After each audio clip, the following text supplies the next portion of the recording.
पुण्यात्माओं, ये आध्यात्मिक ज्ञान है और आप पहली, दूसरी, तीसरी, चौथी कक्षा के बच्चे हो, किसी ने 2 वर्ष हो गए, किसी ने 3 वर्ष, कोई 4 वर्ष, कोई 5 वर्ष, कोई 6 वर्ष।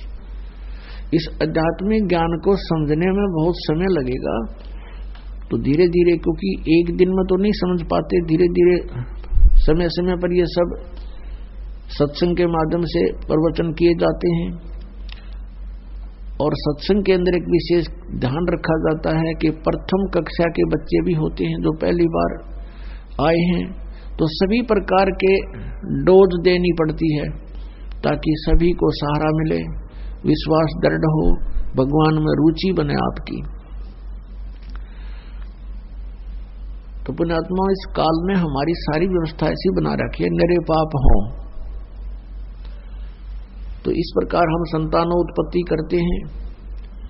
वो ब्रह्मा जी के ही विभाग में आती है, तो उसके अंदर हम बहुत वेस्ट करते हैं, अपना शक्ति को बहुत वेस्ट होती है, तो वो कर्जा और ऋण बन जाता हमारे ऊपर। तो फिर इन मंत्रों के जाप से जब हम ब्रह्मा जी के वहां जाएंगे तो फिर वो उस मंत्र के जाप से उस सभी जो हमारा लोन हो गया था, हमारे वेस्टेज होगी थी, उसको वहां वो इस मंत्र से आपकी स्टोर होगी, रीस्टोर होगी, तो वहां वो हमें मुक्त कर देगा। कि क्या वीरनाश करने से हमें नरक की प्राप्ति होगी? युवाओं की मदद करने के लिए वीडियो को लाइक, शेयर और अपने चैनल को जरूर सब्सक्राइब करें, साथ में बेल आइकन को प्रेस करें। मित्रों, वीर्य जो हमारे शरीर की सप्त धातु है, जो हमारे शरीर में जीवनदायिनी शक्ति के रूप में विद्यमान है।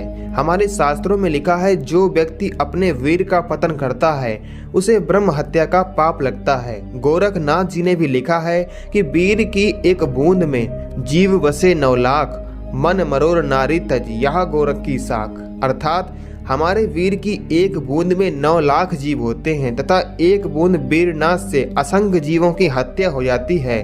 वीर की एक बूंद की शक्ति से अनेक शिशुओं का जन्म हो सकता है। वेद व्यास जी ने भी लिखा है, नानूप हत्य भूतानि विश्वोपभोगा संभवती, अर्थात बिना हिंसा के भोग नहीं होता। इसीलिए ब्रह्मचर्य नष्ट करने वाला व्यक्ति हिंसक होता है। ऐसे व्यक्ति को इस लोक में या परलोक में अवश्य दंडित किया जाता है। लेकिन आप संतान उत्पत्ति के उद्देश्य से यदि अपना ब्रह्मचर्य नष्ट करेंगे तो इसका आपको पाप नहीं लगेगा।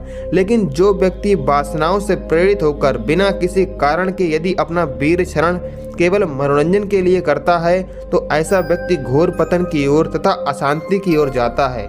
आजकल के युवा ज्यादातर हस्त मैथुन से वीरपात करते हैं।